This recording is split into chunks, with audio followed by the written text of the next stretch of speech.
नमस्कार, knockingnewz.com में आपका स्वागत है। मैं हूं गिरिजेश वशिष्ठ। आज मैं एक ऐसी कहानी लेके आया हूं, ऐसी खबर लेके आया हूं, ऐसी सूचना लेके आया हूं, ऐसे रिसर्च के बारे में बताने आया हूं जो सुनकर आपको बहुत अचरज होगा या हो सकता है कि आपने उसके बारे में सुना भी हो। क्या आप इस बात पर भरोसा कर सकते हैं कि आपको पता भी ना हो और कोई आपको टीका लगाकर चला जाए?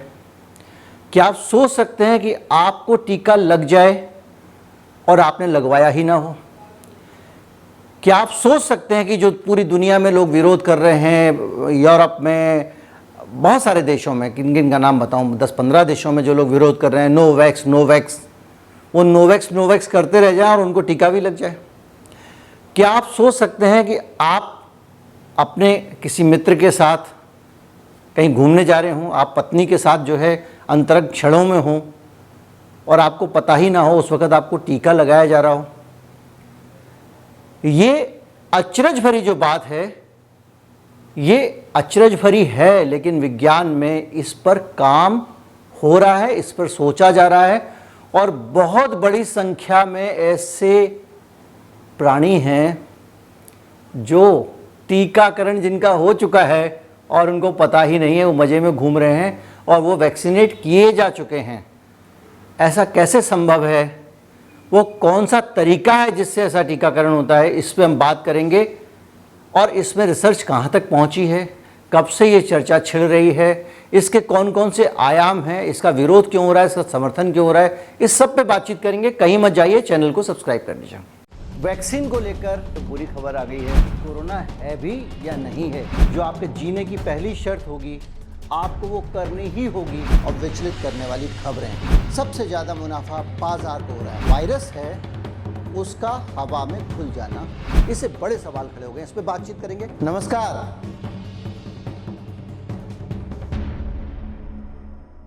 ऑस्ट्रेलिया में कुछ खरगोशों के अंदर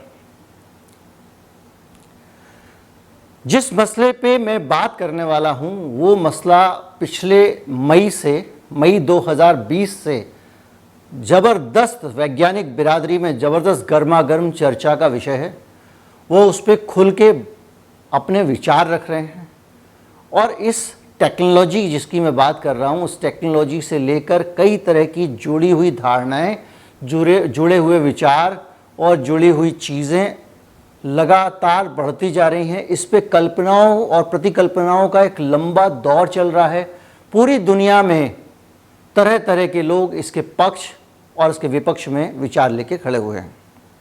मैं बात कर रहा हूँ सेल्फ एसिमिलेटिंग वैक्सीन की, यानी खुद ब खुद फैलने और लग जाने वाली वैक्सीन की।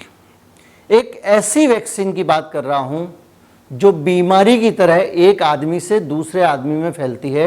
जैसे कि एक आदमी से दूसरे आदमी में वायरस चला जाता है, उसको पता नहीं चलता, ऐसे ही एक आदमी से, आदमी कह रहा हूँ, एक जीव से दूसरे जीव में ये वैक्सीन चली जाती है और वो वैक्सीनेटेड हो जाता है। जिन वायरस को टारगेट करके वो वैक्सीन बनाई गई होती है, उनके खिलाफ एंटीबॉडीज़ बन जाती हैं और उसको पता भी नहीं चलता।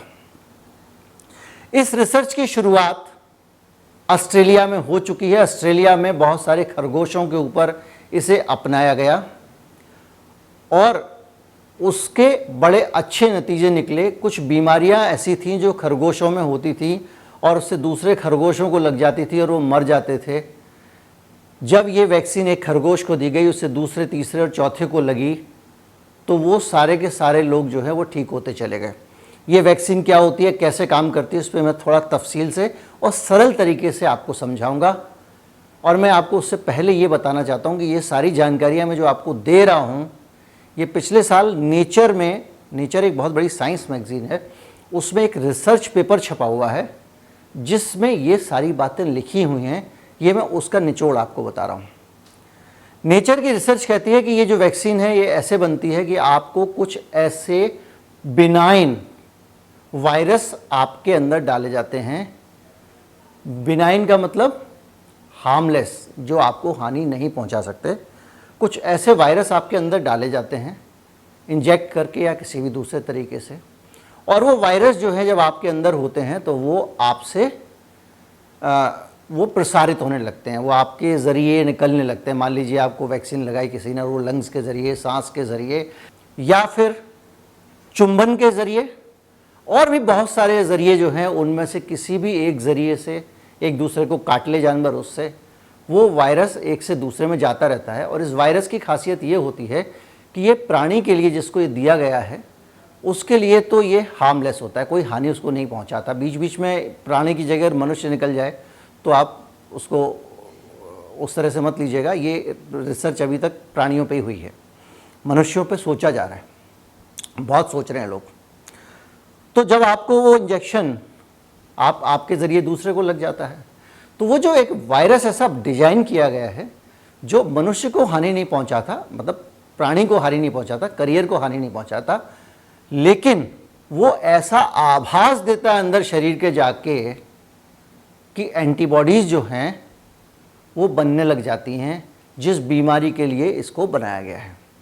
बहुत सारी बीमारी हैं जो इबोला है, जैसे कि आपका कोविड का ये वायरस है। ये सी बहुत सारी बीमारियां जो हैं ये जानवरों के ज़रिए, पहला उपयोग बता रहा हूँ, इसके बहुत उपयोग हैं, ये जानवरों के ज़रिए मनुष्य में आई हैं। अभी तक स्थापित वैज्ञानिक सच के अनुसार कॉन्स्पिरेसी थ्योरीज, पॉलिटिकल बयानबाजी, पॉलिटिकल जांचें, देशों की अपनी राजनीतियां वो अलग हैं, वो चल रही हैं, उसकी जांच जब आएगी तब देखा जाएगा। अभी तक की जांच के हिसाब से चमगादड़ से मनुष्य में आया, जो अभी तक का सत्य है, वैज्ञानिक सत्य जो है, विज्ञान यही मान के काम चलता है। तो ऐसी जो बीमारियां होती हैं जो एक जानवर से मनुष्य में आती हैं, उनको एक खास नाम दिया गया है। ऐसी बीमारियों को जूनोसिस कहते हैं, यानी जो बीमारियां, जो वायरस मनुष्यों में आते हैं प्राणियों से। बहुत से वायरस आ चुके हैं, जैसे इबोला आ चुका है, इसके अलावा आपका सार्स कोविड आ चुका है, और भी कई वायरस है जो प्राणियों से मनुष्य में आए। वैज्ञानिकों का मानना यह है कि ऐसे जो फ्यूचर थ्रेट्स हैं इंसानियत के लिए, जो भविष्य के खतरे हैं, उसको समय रहते ही जंगल में या जहाँ पे भी वो जानवर पाए जाते हैं वहाँ पे ये वाला वैक्सीनेशन कर दो, क्योंकि आप एक एक चमगादड़ को पकड़ के तो टीका लगाओगे नहीं, एक एक चूहे को पकड़ के तो टीका लगाओगे नहीं जंगल में, एक एक चिंपैंजी को तो टीका लगाओगे नहीं। तो आप एक को, दो को, चार को लगा दो, वो अपने आप लग जाए। कुछ लोग कहते हैं कि कुत्ते आवारा हैं, उनमें एक को लगा दो, एक दूसरे को लगता चला जाएगा, उससे नहीं फैलेगा। तो ऐसा करने से क्या होगा कि जो वायरस मनुष्य के लिए खतरनाक हो सकते हैं वो जानवर के अंदर ही मर जाएंगे। ये एक उपयोगिता इसकी बताई गई है। इसको लेके कुछ प्रयोग भी हुए हैं। एक भाई साहब बहुत समझदार थे, वो कहने लगे कि इसको आदमी को डिपॉपुलेट करने में इस्तेमाल कर सकते हैं। कल्पना है मनुष्य की कहीं पे भी जाए। और साउथ अफ्रीका में जो है ये एक, जब वहाँ गोरों का शासन था और रंगभेद बहुत ज़्यादा चलता था, तो उस वक़्त बहुत सारे लोगों को ज़बरदस्ती जो है वो उनको बधिया किया गया था। एक विचार और भी आया था कि जो सेना में महिलाएं हैं, ये सब मैं अपने मन से नहीं कह रहा हूँ, स्क्रीनशॉट लगा रहा हूँ, साइंटिफिक मैगजीन में जो छपे हुए रिसर्च हैं उनका जिक्र कर रहा हूँ। एक विचार और आया कि जो सेना में महिलाएं हैं उनके अंदर, महिला सैनिकों के अंदर प्रेगनेंसी ना हो, इसलिए उनको जो है इसी तरह से किसी तरीके से वैक्सीनेट कर दिया जाए। उसमें लोगों ने कहा कि ये वाला काम सेल्फ एसिमिलेटिंग जो वैक्सीन है वो लगा दो। इस तरह के बहुत सारे विचार जो है वो बीच बीच में आते रहे हैं, लेकिन अभी तक मनुष्यों के ऊपर इसके प्रयोग का कोई प्रमाण नहीं है। और जो अंतिम जानकारी है उसके हिसाब से इस पर कोई काम भी दुनिया में नहीं कर रहा था। अगर ये बात ऑफिशियल रिकॉर्ड की है, और पर्दे के पीछे कौन क्या कर रहा है दुनिया में कोई नहीं जानता। तो ये जो वैक्सीन है इसका एक तो ये इस्तेमाल हुआ। अब एक और इस्तेमाल ये भी हुआ कि भाई आपको जब ऐसी बड़ी बीमारी हो जाए, फैल जाए, जैसे कि आजकल कोरोना वायरस है, अगर ऐसी बीमारी फैलती है तो आपको फिर ये जो घर घर टीकाकरण, सबको बराबर टीकाकरण करने की ज़रूरत नहीं है। एक वैक्सीन इस तरह की बनाओगे आप, एक क्लस्टर में, पता चला एक मोहल्ले में या एक शहर में एक एक आदमी को आपने लगा दिया। अब वो आदमी को लगा दिया है, जिसको इम्यून होना है वो अपने आप होता चला जाएगा, एक से दूसरा, दूसरे से चौथा, चौथे से आठवां। स्कूल्स में लगा दो, स्कूल से घर चला जाएगा बच्चों के साथ में और वैक्सीनेट हो जाएंगे। दिखने में ये तस्वीर बहुत प्यारी लगती है और ऐसा लगता है वाह दुनिया किस लेवल पे पहुंच गई है, बगैर छुए ही टीका लग जाएगा और ऐसा टीका लग जाएगा जो लोगों की जान बचा लेगा। लेकिन इसमें बहुत सारी कंट्रोवर्सी हैं। कंट्रोवर्सी ये है कि इस तरह का आप टीका बनाओगे। अच्छा, तारीफ करने वाले एक चीज़ और कह रहे हैं कंट्रोवर्सी पे जाने से पहले कि ये टीका इतना खूबसूरत है कि अपने आप म्यूटेशन होता रहेगा इसका, एक आदमी से दूसरे में जाएगा, दूसरे से तीसरे में जाएगा, और जो वायरस के चेंजेस हैं उसके हिसाब से टीका भी जो है वो बदलता रहेगा, तो वायरस की थ्रेट कभी नहीं आएगी। अब मैं आता हूँ इस पे जो आपत्तियाँ हैं। एक आपत्ति ये है कि अगर म्यूटेंट होते होते ये जो आपने बेनाइन वायरस बनाया ये खतरनाक हो गया तो आप क्या करेंगे। ये वायरस भी अगर आपको मारना शुरू कर दे, मैं एक और जो वीडियो बना रहा हूँ अपना दूसरे वाले चैनल पे, उस वीडियो में मैं आपको बता रहा हूँ कि किस तरह से आदमी का जो वायरस है वो आदमी का शरीर जो है वो वायरस का गुलाम हो जाता है, और वो कैसे गुलाम बना लेता है और हमारी एंटीबॉडीज उसके लिए काम करने लगती हैं। उस पर वो वीडियो है दूसरे चैनल पर, वो भी आज ही डालूंगा। तो क्या हुआ कि अब उन्होंने एक इस पर बहस ये आ गई कि आप ऐसे करके तो आप जो है लगाएंगे, और अनजाने में मान लीजिए आपने जानवर को लगाया, वो जानवर से वायरस मनुष्य में भी तो आ सकता है और मनुष्य को इन्फेक्ट कर सकता है। क्या गारंटी है कि वो म्यूटेट होके मनुष्य के लिए खतरनाक नहीं बन जाएगा। आप वायरस कह रहे हो मैं भारत में लगाऊंगा अपने लोगों को, आप अपने देश में वैक्सीनेट करना चाहते हो, वो अगर दूसरे देश में चला गया सीमा पार करके, अगर उसके लॉन्ग टर्म में कुछ खतरनाक इफेक्ट हुए, अगर वायरस बिगड़ गया, आपकी एक्सपेक्टेशंस के अकॉर्डिंग उसने बिहेव नहीं किया, अगर उसने एंटीबॉडीज पे कब्जा कर लिया और एंटीबॉडीज को अपने हिसाब से चलाना शुरू कर दिया, उसका लाभ उठाना शुरू कर दिया, तो क्या होगा। दूसरा एक बड़ा कंसर्न ये भी है कि ये पर्यावरण से बहुत बड़ी छेड़छाड़ है। इंसान को कुदरत से इतने पंगे नहीं लेना चाहिए। अगर जरा सी गलती होती है तो मानवता खतरे में पड़ जाएगी, जैसा कि ये लैब लीक थ्योरी के बारे में बताया जा रहा है। आप वायरस से छेड़छाड़ कर रहे थे और वो वायरस लीक हो गया, और लीक हो गया तो पूरी दुनिया खतरे में पड़ गई। कुदरत से उतनी ही छेड़छाड़ करनी चाहिए जितनी कि कुदरत आपके काबू में रहे।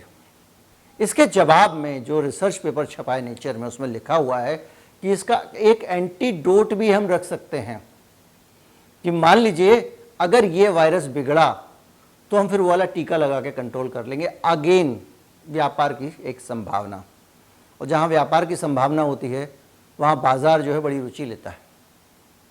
पिछले साल का मई जून के आसपास का ये रिसर्च है।